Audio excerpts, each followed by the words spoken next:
ভাবি, চাবিটা একটু দেন, অফিসে যাব তো। চাবি দিব মানে? তোমাকে চাবি দেওয়া যাবে না। তোমাকে তো একদিনই বলছি যখন তখন এসে গাড়ির চাবি চাইবে না। তুমি যদি গাড়িটা নিয়ে বাড়ির বাইরে চলে যাও, তোমার ভাই তো বাড়িতে থাকে, তার দরকার লাগতে পারে, সে তো বাইরে যেতে পারে, তাই না? তাহলে সে কি নিয়ে বাইরে যাবে? এটুকু বুদ্ধি তোমার মাথায় নেই? তুমি এটুকু বোঝো না? না, ভাইয়া বলছিল নিতে, এর জন্য আর কি বললাম। কি ভাইয়া বলছিল নিতে? কি বলতে চাচ্ছ তুমি? এই সংসারের বিষয়ে ভাই বেশি জানে নাকি আমি জানি? হ্যাঁ, তোমার ভাই বাসায় থাকে না, বাসায় থাকি আমি, তাই এই ফ্যামিলিটাকে আমি দেখে শুনে রাখি। সবসময় আমার উপর খবরদারি করবে না, বুঝতে পারছো? আরিফ, আমি তোমাকে আগেই বলেছিলাম না যে ভাবির কাছে এসে কখনো চাবি চাবে না? দেখছো এখন চাবিটা দিল না, ভালোই লাগতেছে, অপমান হইতেছো তাই না? আসলে চাবিটা ভাইয়া বলছিল নিতে, তাছাড়া ভাইয়ার জিনিস আমি নিব, এতে বাধাবাধির কি আছে? শোনো, তোমার বউ তো ঠিকই বলছে, সবসময় এত চাবি চাবি করো কেন? এই কি ব্যাপার? চাবি মানে চাবির কি হয়েছে?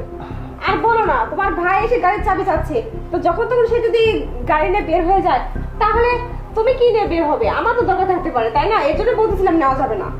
শোনা, তোমাকে কিন্তু আমি একদিন বলেছি প্রিয়া, এটা আমার ছোট ভাই না, এটা আমার কিন্তু ছেলে। আর ওটা হচ্ছে বৌমা। তোমার কিন্তু সব সময় একটা জিনিস হিসেব করা দরকার, যে আমি তোমাকে বারবার বলেছি যে আমি একবারে ছোটবেলা থেকে আমার মা বাবা মারা যাওয়ার পরে আমি তিল তিল করে আমার এই ভাইটাকে মানুষ করেছি। আরে তোমার কাছে তো এই চাবিটা চেয়েছে, তাই না? এই চাবি না, এই চাবি না, সে যদি ও যদি আমাকে বলে না যে ভাইয়া তুমি এই তোমার এখান থেকে তোমার এই আত্মাটা মানে কলজাটা বের করে তুমি আমাকে দিয়ে দাও, আমি দিয়ে দেবো। আর তুমি সেখানে কি করছো? আমার ভাইকে এই সামান্য চাবির জন্য তুমি বলছো তোমার ভাইয়ের অনুমতি লাগবে, এ লাগবে, ও লাগবে, তোমার ভাই। আরে আমি যেখানে খুঁজি সেখানে যাই, প্রয়োজন হলো পায়ে হেঁটে যাব। তুমি কি জানো যে আমার এক সময় অবস্থা করুণ ছিল?